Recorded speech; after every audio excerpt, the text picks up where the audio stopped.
Student loan interest accumulation will resume on September 1st and payment plans will go into effect October 1st. This will of course have widespread effects, likely immediately measurable in the retail sector. And retailers themselves aren't dumb. Their data analytics and forecasting teams suggest that they should be bracing for impact. More about that in just a bit.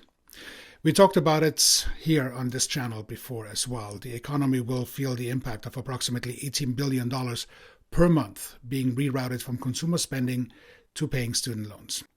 Looking at it from a societal perspective, fact is that even those who do not have student loans or object to any or all student loan forgiveness, they also will feel the impacts of reinstating student loans. Going back to the organizational perspective, from Macy's to Target to Dick's Sporting Goods, Lowe's, and anyone in between, they expressed concerns looking forward toward the holiday season. They are already preparing for consumers to spend less, and they are adjusting their revenue projections. So it's not just the 43 million Americans who have less money to circulate towards the economy. With less revenue, there will almost certainly be fewer open positions for seasonal workers, thereby impacting families.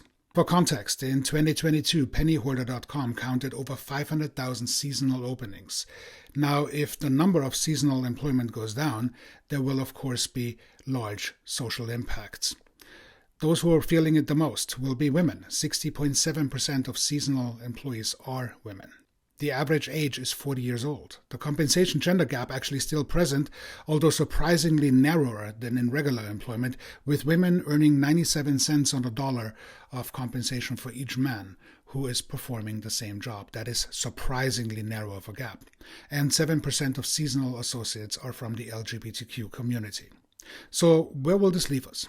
From the publicly traded top, if you will, it will be interesting to see whether stock values and dividends will take a hit, which will likely be our best chance for them to finally wake up and realize that they are not immune to the impacts of student loan payments and the rerouting of consumer spending. For the plebeians among us, fewer seasonal employment options may be available as retailers adjust their projections and spending on staffing.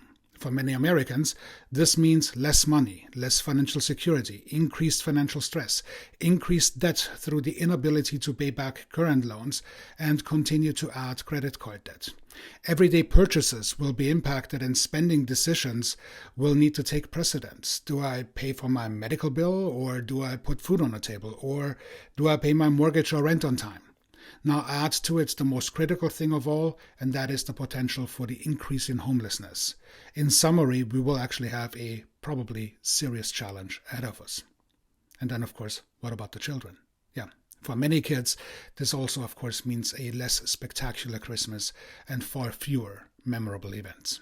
Are there some potential ways out of the upcoming financial challenges? Well, for one, I'm personally a proponent of a nationwide student debtor strike. And I know this sounds extreme, but if 43 million Americans decided to come together and not pay a dime, the student loan system would come to a grinding halt. Would the servicers try to come after the individual who owes student loans? Of course, quite likely. But it does take a long time to get to 43 million people, and that's time that they don't have for that type of volume. Would it potentially wreck your credit rating? Of course it will. But the outcome of that is if 43 million Americans are suddenly no longer creditworthy, it will also have an impact and potentially wreck the entire financial system that is built on accumulating and servicing debt. I'll tag Econ with Sarah here, hoping that she can weigh in on these options. More realistically, the majority of the 43 million will need to address their payment plans through either income-driven repayment plans or through the newly developed SAVE option.